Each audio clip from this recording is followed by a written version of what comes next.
I'm going to go right into it. A couple days ago, I posted a poll question on my YouTube community page, and I asked the question, what race of men is most likely to approach you, or who you've had experiences with since we've started having these conversations? I gave the choice of white, Hispanic, Middle Eastern, and Asian, and Native American. The results may shock you. They do not shock me. But the results may shock you that 70% of 1,000 people who voted on that poll said it was white men. And that's really interesting. And I have a confession to make, you guys. I have to be honest with you. I do have a confession to make. When I wrote the book Swirling, How to Date, Mate, and Relate, Mixing Race, Culture, and Creed, I said, you need to date everybody. Expand your options. It's a numbers game. Okay, ladies, Black women, we know what the issues are. We know we outnumber Black men by the millions. We know we have a specific group of relationship challenges that cause us to have to make certain decisions about relationships. So expanding your options just makes common sense. But we never really talked about what group of men is the most amenable to interracial relationships. I knew the whole time that it was white men. And the results play that out. Also, when I see the wedding videos and people who write to me, the majority of the time, the Black women who follow me, who write back and say, I've had this great experience. I dated and I married a guy. The guy is usually white. That's just the way it is. But we haven't really explored why other minority men may have an issue with dating particularly Black women. It's a sticky subject, so I'm going to go right into it. There's a few things. Some of you may already have an idea, but it kind of crystallizes why 70% of white men are more interested in dating interracially than any other group of men. I'm going to give you guys an uncomfortable truth. While 1,000 respondents gave 70% white men, a far, far second was Hispanic men. And that was at 20%. 20% is not a lot. 70% is a lot. So let's go with the lower communities, the lower percentage of people who responded to that said that those men were interested. They're all part of minority groups. And unfortunately, we live in a country where class and racial hierarchy are very, very clear. So when you have people who come in from various parts of the world, they are trying to jockey for position to be the model minority. And so you have people who are like, I've come to this country, or my parents have come to this country, and we have certain traditions and mores and things in which I need to follow. My parents made all of these sacrifices. I need to follow it. So, for example, when it comes to Asian men, it's a little tricky dating Asian men if you're a Black woman, because if you don't know this already, don't date an Asian man whose parents are alive. I know that sounds really bad, but I'm just telling you that's the truth. Don't do it. And I'm going to tell you why. Because the traditions of the Asian culture, particularly Chinese, which I know firsthand, is that the man, the son, is responsible for taking care of the parents after they are no longer able to work. So the responsibility is on the son and his wife to take care of their elderly parents, which means that the parents have a huge investment over who their son marries. And if you come from a culture where you don't understand that, you don't understand and honor the traditions of that culture, you're just not going to be a fit. And let me tell you, some of these Asian parents, they find out that you're a Black girl. I can tell you stories. I remember there was one girl who told me she found a guy that she liked in college, and they dated for years, you guys. Absolutely for years. She was so in love with him. His mother came to visit. They were living together. His mother came to visit. She hid in the closet the whole time.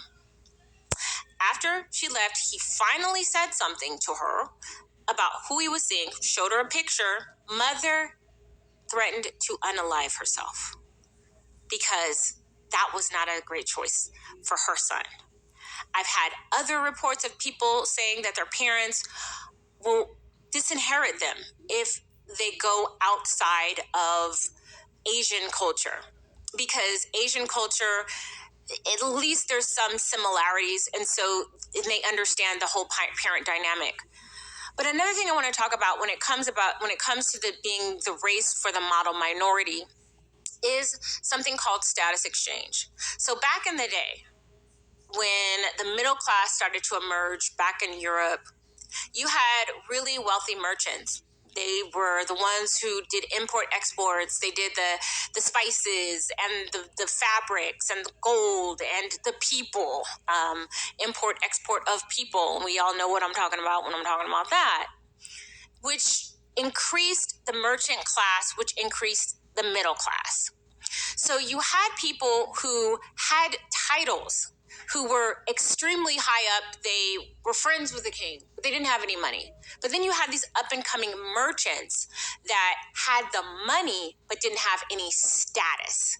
So the people who had status and needed money, and the people who had money and who didn't have status, got together in a status exchange in order to cultivate a more richer and affluent family structure. So when it comes to minorities dating interracially, you have to think in terms of status exchange. So one thing that I find a lot, particularly with Asian men, please, Asian men, don't think I'm picking on you, but seriously, we're going to talk about you today, okay? One thing that I notice is that it tends to be that the preferred type of person that an Asian man is willing to date and eventually marry is a white woman. And it's pretty much, that's the way it goes, because it can be a status exchange. Why would a white woman get with somebody who is a minority outside of love, and this guy gives me the butterflies and everything, and it's all great and wonderful? But we're women, and if you're a hypergamous woman, you may be looking at this man and saying, he's educated, he loves me, he can provide for me, and he's looking at her like, she's white. That's all she gotta be. I'm just saying, that's all she has to be. Like, we can argue the point, but that's really it. But that's the status exchange. So when you're talking about building up being a model minority and trying so very hard to overcome the obstacles that you came from in your previous countries, you want to come here and do better. And so it's not really considered doing better if you're with another minority who may be at a lower status than you. That's just the reality of the situation. The second thing I want to talk about when it comes to dating other minority men, when it comes to Black women, is colorism. So if you don't know what colorism, the term, means, it means that you discriminate or you develop a hierarchy based on the shade of somebody's skin. And what is usually the case is that the closer you are to white skin or light skin, the more attractive that you are. Pretty much, I would say 3/4 of the globe is made up of people who are darker skinned: Asian, Hispanic, African. All of those countries are plagued in some way or another with colorism. The lighter you are, the more attractive you are. It comes from slavery, it comes from colonialism, because if you were working out in the fields and you were, struggling, picking, planting, hoeing, and mowing, you had darker skin. But if you were part of the elite class, you weren't out there toiling in the sun. You weren't a worker. You were an executive, or you were a pampered woman. And so your skin tends to be lighter. Colorism is a real thing. It affects not just Black people. It affects a wide variety of minority groups in a very negative way. But I'm going to take this moment to take a break to shout out the sponsor, who just happens to be me. Why is Amazon paying me $63,000 a month? Well, I didn't make this kind of money selling yoga mats and toasters, and I damn sure wasn't talking my friends into buying vitamins and juices. I did it with a free app. We're talking about colorism. We're talking about skin tone. You guys, I launched Watered Body Care. Watered Body Care is the first multi-step system specifically for women of deeper skin tones and mature skin.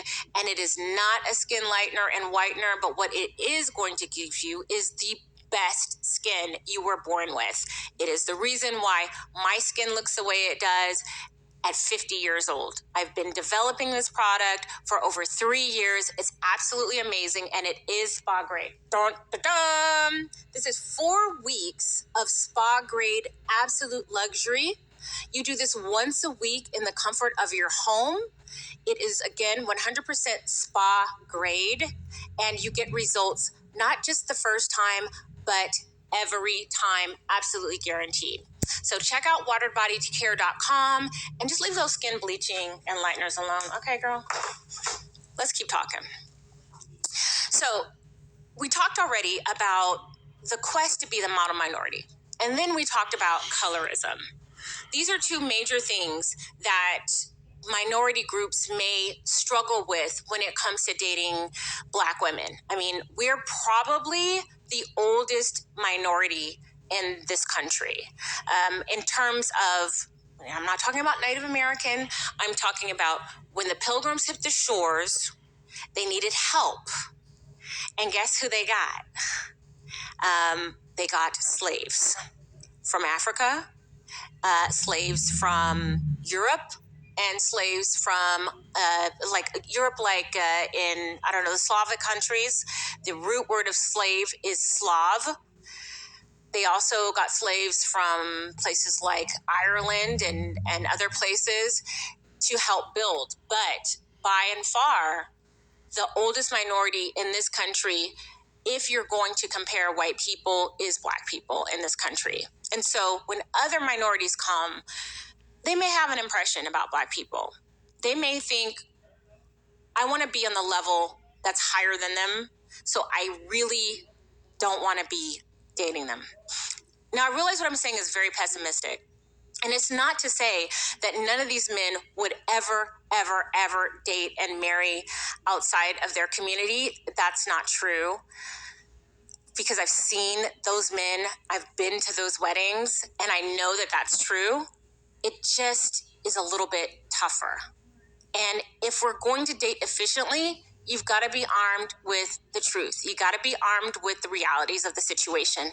Otherwise, you're going to blame me for sending you out there to the wolves, okay? So I'm just going to be totally honest with you. So how did we get here, though? It's really crazy, right? So you've got issues of minorities who are fighting for supremacy. You've got colorism, which was totally created because of colonialism and slavery. But you've got the same group of men who started all of this, the most amenable to dating interracially. So what is that about? It's interesting because another term that I want to introduce to you guys today is the genetic fallacy. So the genetic fallacy basically states that something is true because the origins of it were true. So if we were going to attach genetic fallacy to, say, white men dating Black women, some people will say, well, there's no way I'm going to date the slave master. There's no way I'm going to, do, this and that with massa, as if the men from 150, 200 years ago are still walking amongst us like the crypt keepers trying to date Black women. That is not what's happening, right? But you see somebody who has a general look of the people who represented your oppression, and you want to attach that to their sons and daughters generations removed who have nothing to do with it. And That's the problem. A lot of Black women have that block because of that genetic fallacy that we're often being presented with. But the fact of the matter is this: those men are not their fathers. Those men are not their grandfathers or their great grandfathers. These are men we went to school with. I know I did. I was raised in almost a whole white neighborhood. These are people who we shared hot dogs and Cokes with. These are people that we watched the fireworks on the 4th of July with.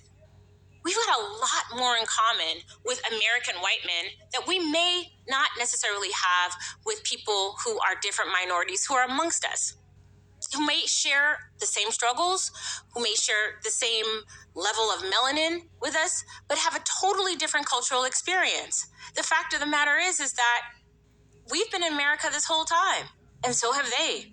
We've got a lot more in common than you would think.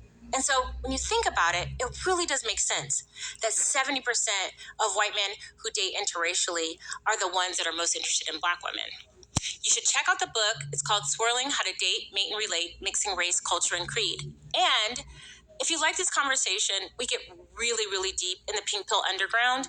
It is something that you do have to apply for, sign an NDA, because we really go deeper in these conversations that are not surface level. If you're interested, click the link in the description box so that you can apply and get on a call with me, and we'll see if you're a fit. All right, guys, I would really like to know what you think about this. What do you think about the poll? Were you surprised at all? Were you surprised about how it all planned out, how it all panned out? I wasn't, but I'm wondering if you were. Thanks for listening. Thanks for watching. I'm the Pink Pill. Make sure you like, share, and subscribe.